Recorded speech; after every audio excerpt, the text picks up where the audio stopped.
Welcome back to Yahoo Finance's All Market Summit Extra, Road to Recovery. I'm Angela Kimlani, healthcare reporter. I've been following the outbreak of this coronavirus and the global pandemic that has upended economies across the world. Joining me now is the U.S. Surgeon General, Dr. Jerome Adams. Really glad to be here with you. I know that it's a tough time out there with so much going on with the mask debate, especially as we're seeing so many cases rise across the U.S. and continuing to do so. Could you tell us about what the logic is and what the thinking is at the federal level about not requiring a mask mandate?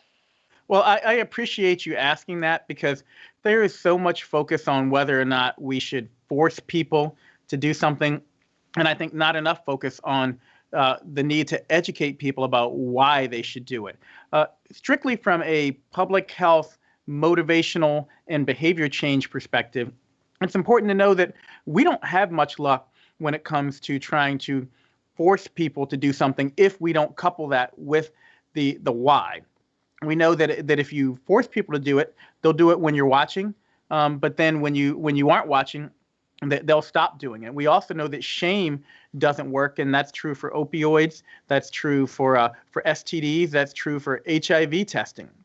What I'm focused on as Surgeon General is helping people understand a couple of things. Number one, COVID-19 has really humbled us in terms of its asymptomatic spread. Really quickly, what that means is that previous diseases like COVID-19, other coronaviruses, really weren't spread by people who didn't have symptoms. You knew if you were sick, and if you were sick, then you were one of those people who was more likely to spread the disease. But up to 50% in many cases of people who are spreading COVID are spreading it before they have symptoms without ever even knowing they have it. And that's why our recommendations change to tell people to wear masks or face coverings.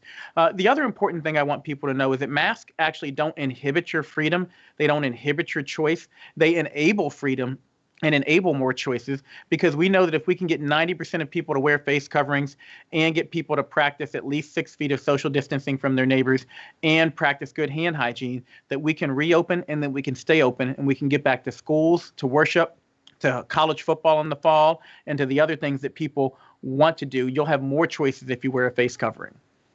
There has been some debate and comparisons about, seatbelt enforcement and other things like that. Would you say that those are fair comparisons, and that even if at the state level there should be some level of enforcement?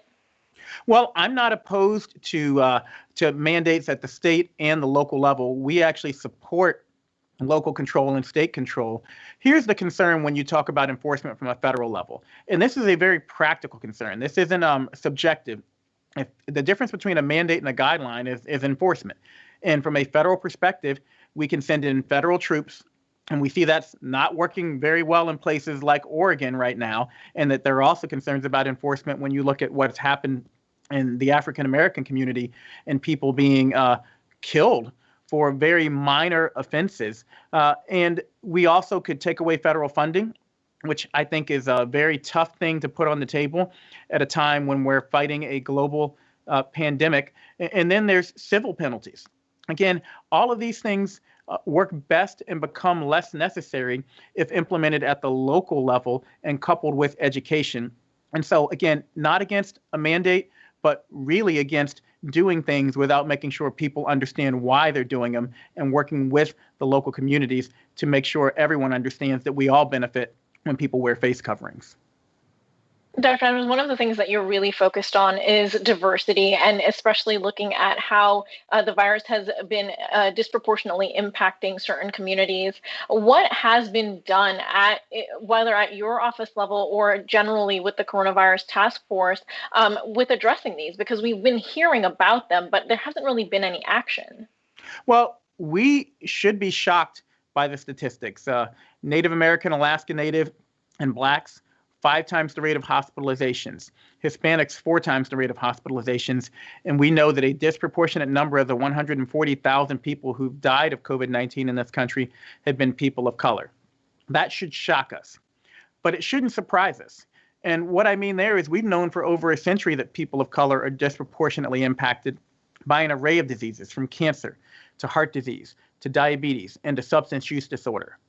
And really what COVID-19 has done is shown us those health disparities that have existed in communities of color for all of my life and have impacted me and my own family personally. So you ask what the task force is doing.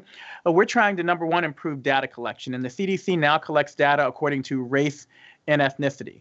That wasn't happening before and still isn't happening with a number of other diseases because it involves a level of coordination that goes beyond the federal government. Again, it may start at the local coroner. It may start at the local hospital where a person is admitted and you need a busy nurse to write something by hand and to fax it in. We're looking at improving those processes to make it easier for people to do the right things. We're doing more research. The National Institute on Minority Health, which is a part of NIH, is doing research regarding how we can make testing more available in communities and making sure we've got urgent research done to ensure the remedies that are available, like remdesivir, like steroids, like convalescent plasma, work as well and are equally available. And we're also working, and this is critically important for your viewers to understand, we're working with communities to make sure they are participating in vaccine trials because we want everyone to understand that vaccines are safe and effective, and we want people to feel confident that they're safe and effective in all communities so that we don't actually worsen disparities with a vaccine, which could happen if the people who are least affected get the vaccine and the people who are most affected from COVID-19 won't get the vaccine or aren't equally helped by it. My thanks to Dr. Jerome Adams, U.S. Surgeon General.